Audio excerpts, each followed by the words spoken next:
Hello everyone, my name is Rory, your local Splatoon interview addict, and today I'm joined with Vani. Vani, can you go ahead and introduce yourself, please? Hello. I'm pleased to be here. My name is Vani. I'm 21. I'm from Germany. I hope you can not tell that clearly from my accent, but you might. um, I used to be a competitive Platoon player, and the reason why I'm here today is because I've been in a wheelchair for pretty much all of my life. Now, Vani, I think that intro will do a lot of the lifting here. But could you go ahead and kind of talk to me a little bit about what growing up interested in playing video games as someone with a disability? What did that look like for you? I mean, it never really occurred to me that it was any different than when not having a handicap. Than it was any different than when not having a handicap. But I grew up, and when I was 6, I got my first Nintendo DS with Mario Kart DS, and I just fell in love with video games that very day, and I've been playing everything Nintendo ever since. And of course, it's sometimes a bit tricky to get the controls down, but I also think I was just really bad at video games when I was a kid, and I think that doesn't necessarily correlate with my handicap, and rather just with my skill issue. But yeah, honestly, it didn't feel any different, I think, than if I didn't have a handicap. It's just, I just was a kid that loved seeing colorful pixels on the screen. Yeah, you know? absolutely. I think everyone can relate to that. I think we have that experience of we play a game when we're a kid and we think it's so difficult, and then we go back and we play it later and we're like, how did I find this hard? I was so bad. Yeah, or also I sometimes go back to Mario Kart DS and I think, wow, this game looks terrible. And when I was a kid, I thought it looked so clean and the graphics were amazing. And now I look at it and I'm like, what the hell? It never looks as good as you thought it did when you were growing up. Exactly, and it's so weird because I could swear it was like 4K. Yeah. Bonnie, you mentioned in there kind of difficulty with using like standard control layouts. Could you talk a little bit about how that's impacted your time playing video games? I mean, that as well. I never really thought about that growing up as being difficult because of my disability, and rather because I just wasn't good at video games. But of course, well, I think nobody knows, and we might put a picture in here or a video, but I hold my controller like a fucking monkey. It looks ridiculous. But it kind of works, and I honestly don't know if I used to hold my controller like that all the time as a kid, but I think so. So some of my skill issue might have come from that, but I don't know, it just felt natural to me. And, well, of course, I don't hold my controller like that because I feel like it, but because it works better for me. But I didn't think of it as any more difficult for me than for anybody else, really. Just because I was used to it. I think if I had been using a controller normally first and then had to switch to holding it like a monkey, then I would have hated playing video games from that point on. But as I've go ahead. Almost because you grew up with, oh, this is just how I do it. Like it never crossed your mind that it was, not that it was different, because I'm sure you could look at the people around you, but it never was a big deal to you. Yeah, exactly. It was just how I was used to it, and wasn't a big thing. It just was, or still is, how I used to play, and therefore I didn't make much of it, Yeah, exactly.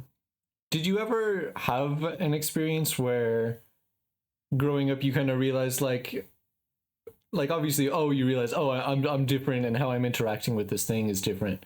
But did you ever have a moment where you realized, oh, the way that this thing is isn't very accessible to me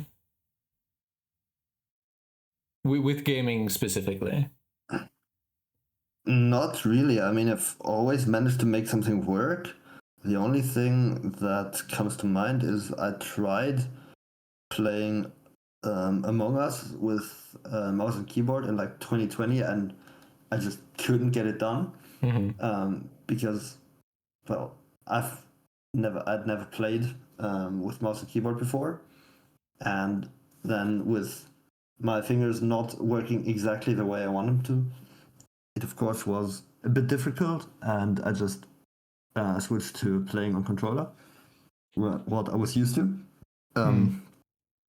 But I also think that's just a matter of getting used to it, because as of I think 4 months ago, I got my PC instead of a laptop, and I've been playing Overwatch and stuff with mouse and keyboard, and I'm doing just fine. So I really think it's just a matter of getting used to it, at least for me. Of course, there are other games that I really might not be able to play, or there might be other people with a similar disability to mine that can't use a mouse and keyboard at all. It's really diverse, I think, what people can do and what not. But for me, there never was really a moment where I thought, oh damn, I can't do this. And more of a, oh damn, I gotta get used to this. And if I decided to get used to it or not, then would decide if I like the game or not. And when you're adapting to a new game like that, what like settings, what like things that you can do with your like your physical hardware or your setup, what things make it easier for you to play a new game? Honestly, there's not so much that I can do to make it easier, except for getting used to it. But one thing that I usually do is crank my sensitivity up way more than other people do. And then when people see my settings, they're like, how do you play like that? And I think I could also get myself used to a lower sensitivity, but in almost any game I play, I just always crank it up and roll with it. And I don't know if that's just personal preference or if that's because of my disability. But that's something I noticed, and I think it's kind of funny. Yeah, I think especially with games, especially on PC, I think it's one of those things where having as many sliders and buttons and knobs that you can tweak in the gameplay experience to make playing the game and how your character moves and how you interact with the game more fluid for you, it's going to help everyone, but it's especially I've heard that it's especially impactful to people with disabilities or people with limited motor function or other challenges that stop them from playing games, that they have these settings that let them play the games just like everyone else is playing them. I think having the as many options as possible is always the best way forward. Yeah, absolutely. I mean, more options will, of course, help, especially the pro players of any given game get even more cracked at it. I mean, give any pro player more options to tweak their gameplay, and they'll of course perfect it to the last frame.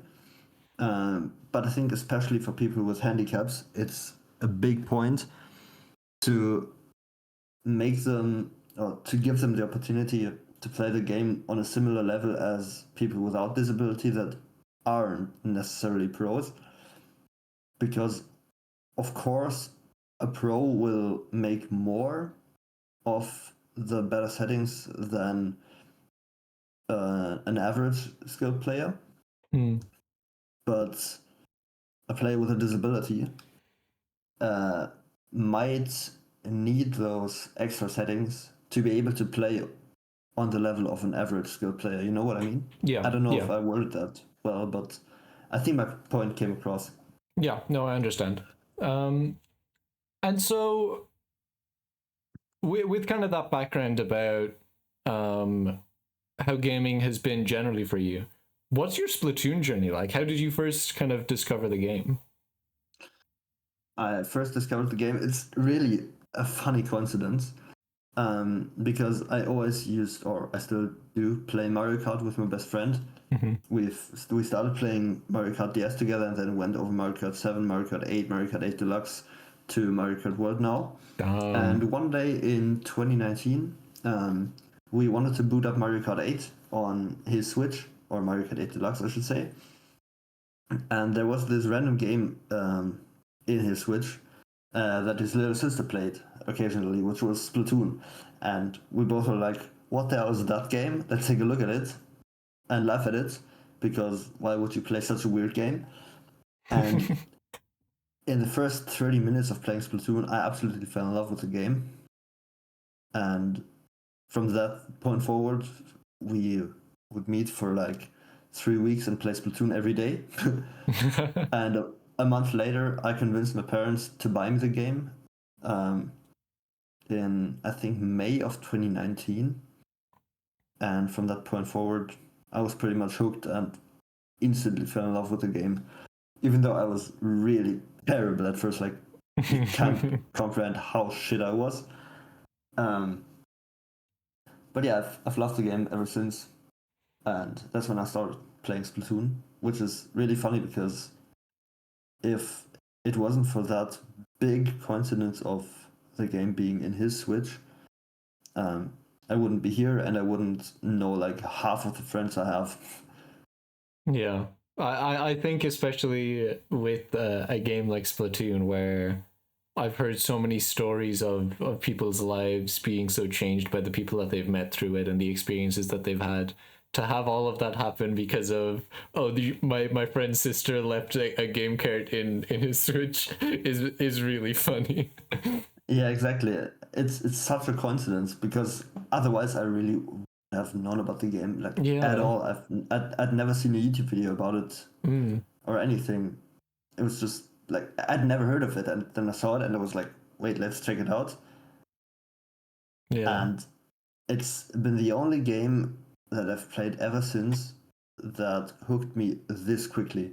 Like in my first ever match, I was like, wow, this is fun. I want to play this. Especially when you say like your first impression of it is like, oh, what's this dumb stupid game, to go from that to Exactly. like 30 minutes later being like, holy, this is the best game ever, I'm having so much fun. It's honestly such a crazy story, and I always love to tell it. And my best friend always tells the story as well. And funnily enough, yesterday it was his birthday, and he Yo. told his entire family about it. It was like, because of my little sister, this guy met like half of his friends, and it's such a funny memory that him and I share together. Even Yeah. though he didn't continue playing the game like after those 3 weeks, and I did, but it's still such a fun memory that he likes to share, and I love it. Yeah, that's so sweet. And so you have this experience, you're over at your friend's house, you play the game, and you're like, whoa. You convince your parents to get you a copy, you fall in love with the game. How do you turn that obsession into competitive Splatoon? Um, all right, so at the time, okay, this is especially a shout out to all my German people.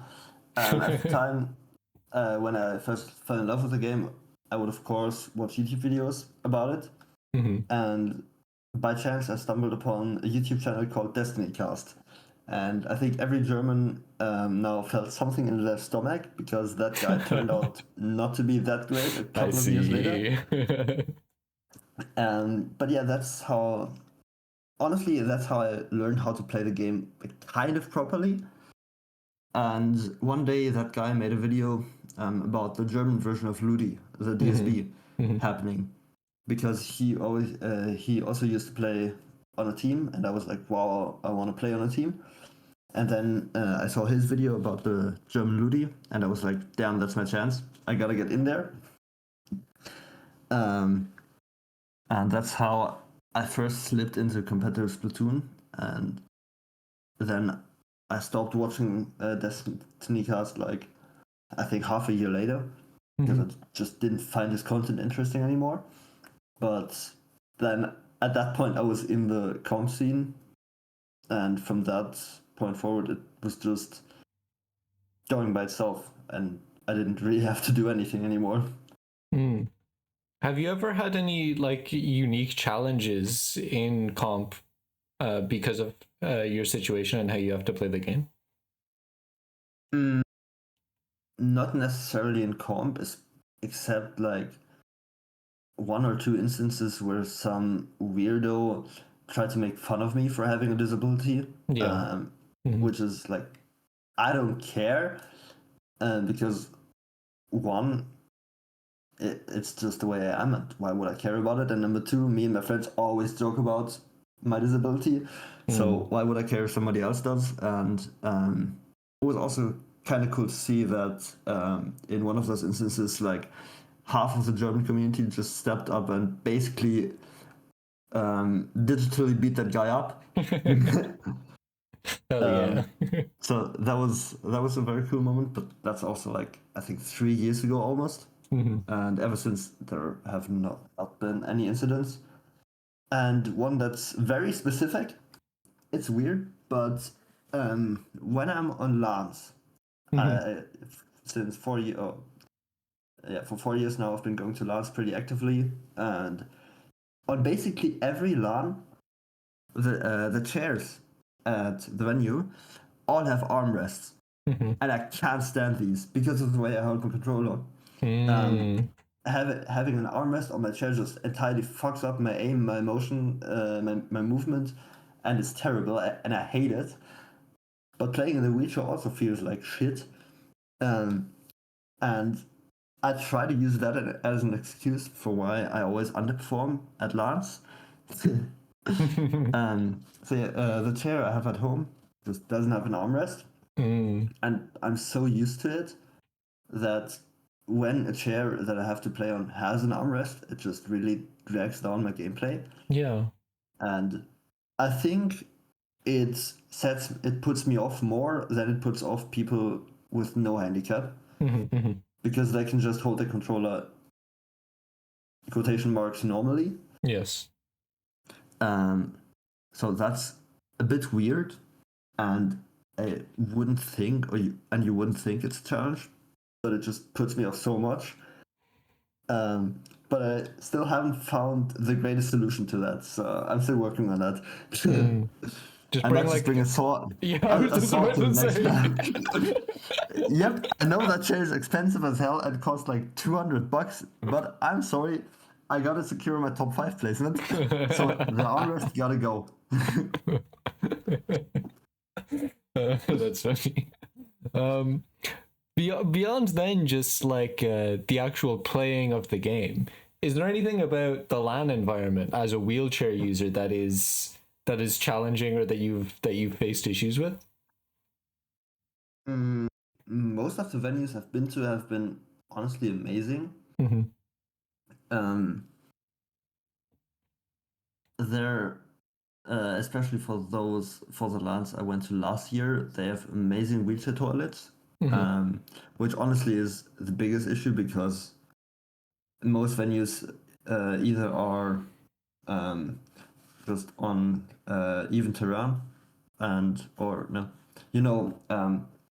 on the like earth level, ground level, or they have an elevator. So really, the toilet situation is the only thing that might be a problem. Sure. And most venues have amazing or at least good wheelchair toilets.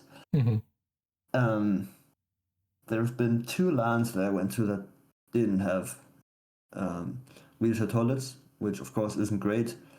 But again, then it's not a big deal because of how many friends I've made through this game. So I can always just ask somebody, "Yo, you can, can you help me get to the toilet real quick?" And at this point, I'd like to give a shout out to the toilet at the Clutch for all my German fellows, or at least how it used to be. And especially for my friends at the Dive Gang, I'd like to give a special shout out to the toilet at the Wache in Bonn, which is a bar that we went to together, and it had like the worst toilet I've ever seen, and it's become a giant inside joke. But yeah, I think the toilet situation is the only thing at Lance that's ever been challenging, and even then not that challenging because of the amazing friends that I've made in this community. You sound really supported by the people around you, Vani. Yeah, absolutely. I mean, it kind of comes naturally, but I think I've also gotten really lucky. So it's both. It comes naturally because I've been kind of or mostly hanging out with the same people for 5 years now. And after 5 years, you just know each other and trust each other. Yeah. But of course, if I maybe had met other people that aren't as chill as those, it might have not been as easy as it is. So I think it's a combination of if you hang out 5 years with each other, if you hang out with each other for 5 years, it just comes naturally that you're just really supported by them. But I've also gotten incredibly lucky with the great people that I've met in this game. Yeah, absolutely. I think with a team game like Splatoon, especially one where you have to be so collaborative in your approach to the game, I think it's really it's an environment that really encourages like building of really good solid friends. Yeah, absolutely. And I mean, I've been great friends with all the people that I've played with in teams for more than like 2 months. I've been in 3 teams, and well, one of them is not really notable because I was on that team for 2 months. But the other two, the first one was a thing for over a year, and the second for nearly 2 years. Well, and I think if you just play with each other every day for over a year, you of course build friendships. Yeah. And I think Splatoon also just is a game that makes it easy to connect with each other. Because it's, at least from what I've seen, super easy to make friends because in general everybody's kind. Yeah. I think we have a really welcoming, like amazing community. Absolutely. I mean, sometimes you see stuff on Twitter and you're like, what the hell is this about? But overall and in general, I think we have one of the nicest communities out there. Yeah. Sometimes you just gotta remember that one Twitter post you see is one guy. Exactly. And I've also deinstalled Twitter like half a year ago, and it was the best decision I've ever mental taken. health W. Exactly. Speaking of kind of it being so easy to make these strong connections through Splatoon or through gaming generally, have you met other people with disabilities that you were kind of able to relate to, or you were able to have that connection with, of both needing to overcome some limitations to be able to enjoy the hobby? Not really. I mean, kind of, but not really in a way. I've briefly chatted with someone that has some kind of physical disability that's not similar to mine, but it is a physical disability. But that's also like 2 years ago, and that was the only case that I've seen that. Except from like color blindness, but I wouldn't. Well, it is a physical disability. Don't get me wrong. But it's not a physical disability that affects the way you move and stuff, you know. Mm. And aside from that, well, of course, I've met a couple of people with some other disabilities, like I think neurodivergency is the word. Yes. And stuff like that.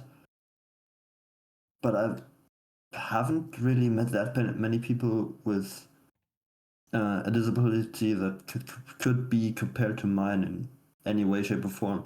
Which is funny because it's not that rare, but apparently in the Splatoon community it is. Yeah, it's interesting. I think there's probably a couple of combination of factors at play there, but it's one of those things where sometimes there is just enough filters holding people back, or their life situation that makes it difficult for them to be as open, especially in like LAN spaces, because that can be really difficult for some folk to be able to show up for. Absolutely, I agree. Yeah. We talked a little bit about like I don't know, playing with high sense. What's Splatoon like accessibility wise? Is there more that could be done there by the devs, do you think, to make the game more accessible to lots of people, especially with a game that uses motion controls? What's your opinion on like the accessibility of Splatoon? To get back to a point you made earlier, I think it would be great to have more motion sensitivity settings or sensitivity settings in general, because if I could, I would put my sensitivity in Splatoon to +10, which isn't a thing, sadly. And I do that because of the way I hold the controller, and it would just make it easier for me to do 180s and stuff. So I think having more settings, especially for sensitivity and stuff, will do wonders for people that are struggling with any motor disability. I'd like to point out Fortnite as a good example here, where you can really play around with any settings regarding sensitivity, like tracking sensitivity, snap sensitivity, and stuff. I haven't done that, but I really should. I think that's amazing because it just allows to customize your motion settings even further. And the only reason why I haven't done that is because if my Fortnite motion controls get too smooth and too good for me, I might not be able to play Splatoon anymore without throwing up because it's so bad. So I prefer to stay used to rather not so great Splatoon settings and also not so great Fortnite settings, then get used to great Fortnite settings and then suffer in Splatoon, you know? Yeah, absolutely. I can understand that. Because I still play Splatoon more and I don't want to ruin that for me.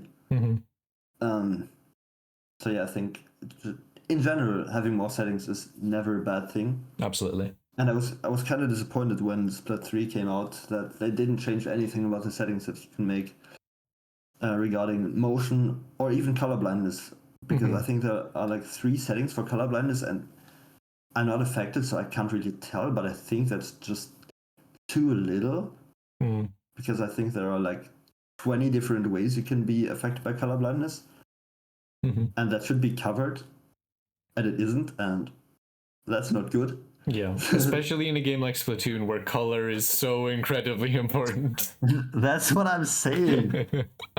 If it's colorblind mode in like Minecraft, it's like, okay, like it's really nice to have, but you can still probably play most of the game and not get too messed up. But in a game where the entire objective is like painting the floor in a color, to not have good colorblind accessibility is a bit Wait, what guy am I supposed to shoot at?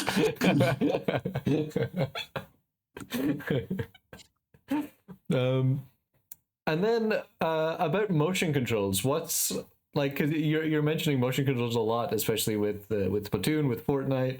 is motion controls a very accessible thing for you and other people with disabilities that you know? Mm, okay, first and foremost, I really don't know any other wheelchair user other than myself. Mm-hmm.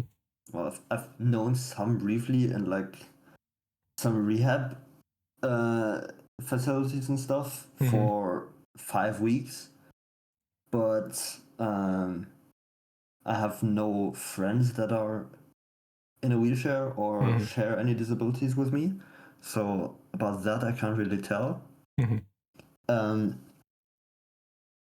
but for me, it was pretty easy to get used to. I mean, I suffered for the first week, Mm. and after one week of playing motion, I was better at the game than I had been uh, after 1 year of playing sticks. Yeah. And the first week it felt terrible, but I think it does that for everyone that doesn't Mm-hmm. start Mm-hmm. on motion controls. And again, like it might have been kind of thanks to my handicap that it was hard for me to switch, but it also just might as well be that I wasn't used to it and it's hard for everyone. Mm. And because I only know how it's like to be handicapped, I can't speak on how it is when you're not. Yeah. Obviously, Mm-hmm. um, so I can't tell if that was because of my handicap or because I just wasn't used to it. But it might be a mixture of both. A part of me is really glad to hear that the suffering I endured in the switch from sticks to motion is a universal experience across all types of people everywhere. It felt so terrible. It's so bad. That first week is rough. I was especially annoyed that I couldn't use my stick to aim up and down anymore. Yes, I Like, noticed that a lot too, like when I first switched over. yeah, in the first week, I was like, okay, like I can still use my stick to do left and right, and it's okay. But why can't I aim up and down with my stick? It felt so weird. Yeah. And at this point, I hate if I have to or if I can aim up and down with my stick as well. Mm. And I just even in games that don't have that feature, I always want to press Y to reset my camera, Mm-hmm, and it mm-hmm. just doesn't. And I think it's really funny how much you adapt and get used to a game Yeah. if you just play it long enough. Yeah, muscle memory is a crazy thing. It is. Yeah. Um I do also with switching to motion, I know people who have the kind of opposite thing where they need to use sticks controls because their disability doesn't allow them to play motion. So again, I think it kind of goes back to what we were saying, where options are never a bad thing. It's never going to be one size fits all, and it's never going to be so clear cut. But it's always good just to say, hey, if you need it, you can use it, you can have it, and Yeah, it goes for absolutely. people of all abilities. If you like high sense, great. If you like low sense, great. The option is great for everybody.